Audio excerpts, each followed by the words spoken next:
रामायण। मैं काल हूं। गुरु वशिष्ठ की पुत्र प्राप्ति की भविष्यवाणी सुनकर महाराज दशरथ बहुत प्रसन्न हुए। ऐसा लगा कि जैसे डूबते को तिनके का सहारा मिल गया। और फिर अयोध्यापति महाराज दशरथ ने गुरु वशिष्ठ से पुत्र प्राप्ति की इस भविष्यवाणी को साकार करने का उपाय पूछा। किंतु ये संभव कैसे हुआ गुरुदेव?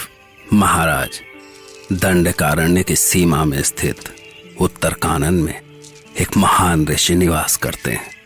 उनका नाम है ऋषि श्रृंग। वे बालपन से ही साधना में लगे हुए हैं।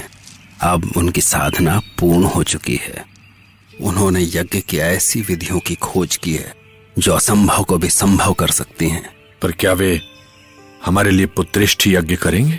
आपके लिए ही नहीं महाराज, किंतु धर्म और पूरी मानवता के लिए अवश्य ही ये यज्ञ करेंगे। ईश्वर करे आपकी वाणी सच हो गुरुदेव।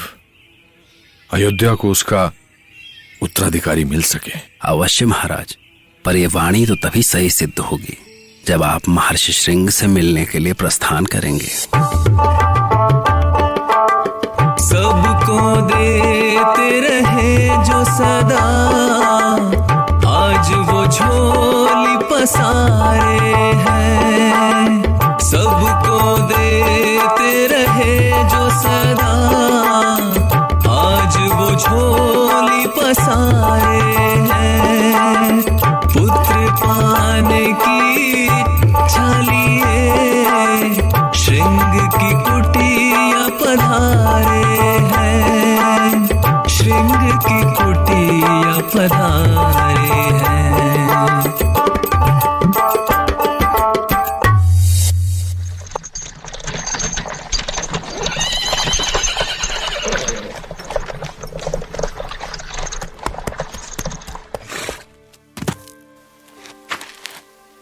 महाराज, जैसा गुरु वशिष्ठ ने बताया था, उससे लगता है महर्षि श्रृंग का आश्रम यही है। हाँ सुमंत, हमें आश्रम में चलकर देखना चाहिए।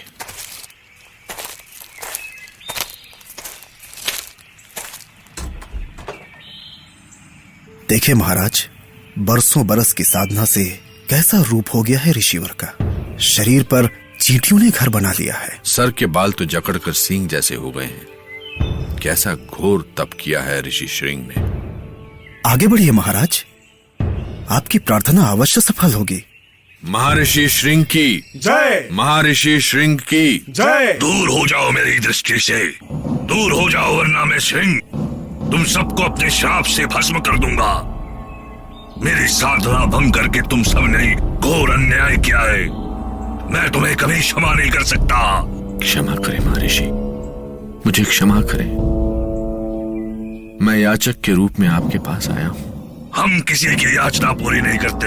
किंतु महर्षि, आपके संबंध। बस, हम कुछ सुनना नहीं चाहते। दूर हो जाओ, दूर हो जाओ हमारे सामने से, जाओ। ऐसा न कहे महर्षि, मैं यहाँ बड़ी आशा और विश्वास से आया हूँ। तुम्हें देने के लिए कुछ भी नहीं है हमारे पास, लौट जाओ। ऋषि श्रृंग का उत्तर सुनकर महाराज दशरथ का मन बुझ गया। वो जानते थे कि गुरु वशिष्ठ की वाणी झूठी नहीं हो सकती, पर उसे सच करने के लिए ऋषि श्रृंग को कैसे मनाएंगे वो।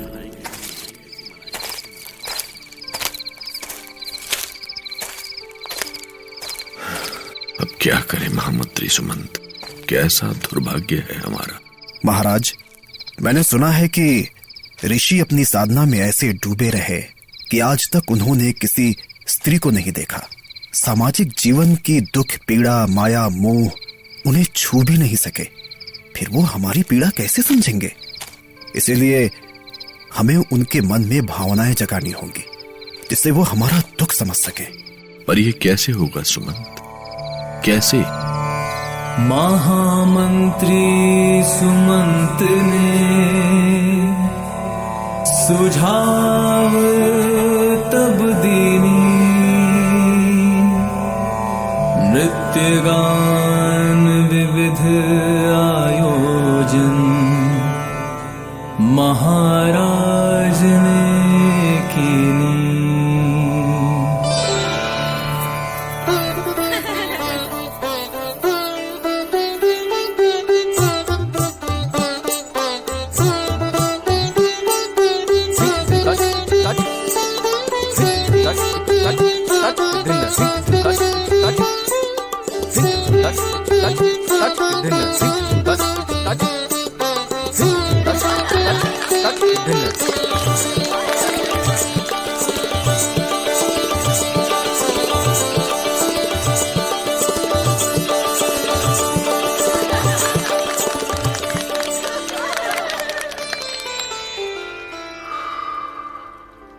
हो तुम लोग?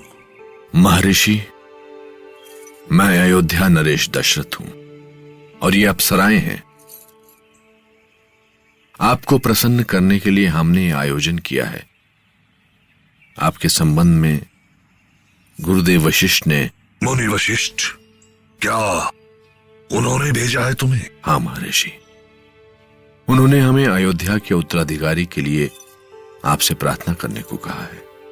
उन्होंने कहा है कि आपका योग बल नक्षत्रों की गति भी बदल सकता है, असंभव को संभव कर सकता है। मैं मुनि वशिष्ठ का सम्मान करता हूं। कहो, क्या कर सकता हूं मैं तुम्हारे लिए? अयोध्या को उसका उत्तराधिकारी चाहिए ऋषिवर। अपनी सिद्धि से हमें पुत्र की प्राप्ति का फल दे। ठीक है, पुत्र प्राप्ति के लिए पुत्रेष्टि यज्ञ करना होगा राजन। तो देर न करें महर्षि, हमारे साथ अयोध्या चलें और यज्ञ प्रारंभ करें। तथास्तु।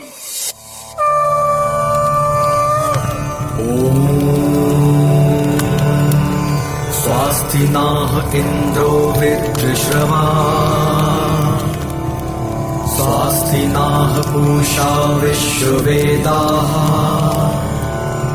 स्वास्ति नास्तक्ष्यो अरिष्टनेमि, स्वास्ति नाह बृहस्पति दधातु। अग्निदेव प्रकट हो, प्रकट हो अग्निदेव, प्रकट हो। मैं अग्निदेव आपकी साधना और यज्ञ से प्रसन्न हुआ। ये लीजिए दिव्य पायसम, इसे ग्रहण करके महाराज दशरथ की रानियां पुत्रवती होंगी। महाराज दशरथ ने श्रृंग ऋषि का दिया हुआ दिव्य प्रसाद अपनी तीनों रानियों कौशल्या, कैकेयी और सुमित्रा को दिया और प्रसाद से तीनों रानियां शीघ्र गर्भवती हुई।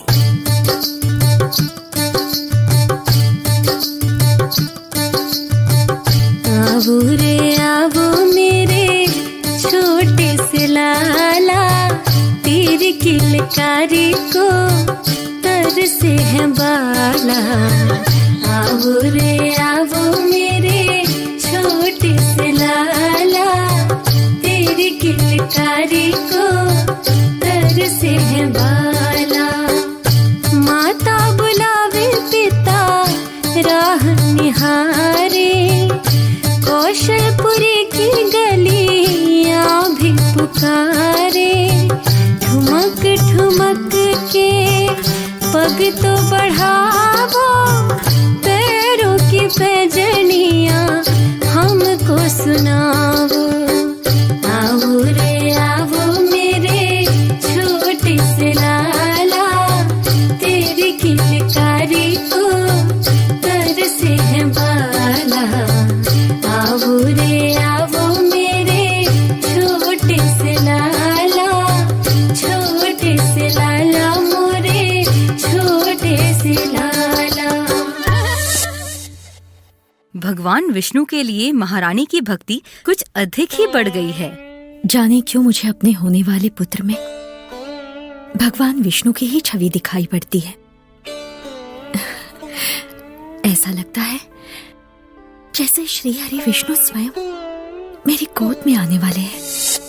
श्री हरि की कैसी अद्भुत लीला है। उन्होंने आगमन का संकेत रानी कौशल्या को पहले ही दे दिया। तो श्री हरि किस रूप में आएंगे मां कौशल्या के सामने और कितनी प्रतीक्षा कराएंगे हमारे तारनहार। राम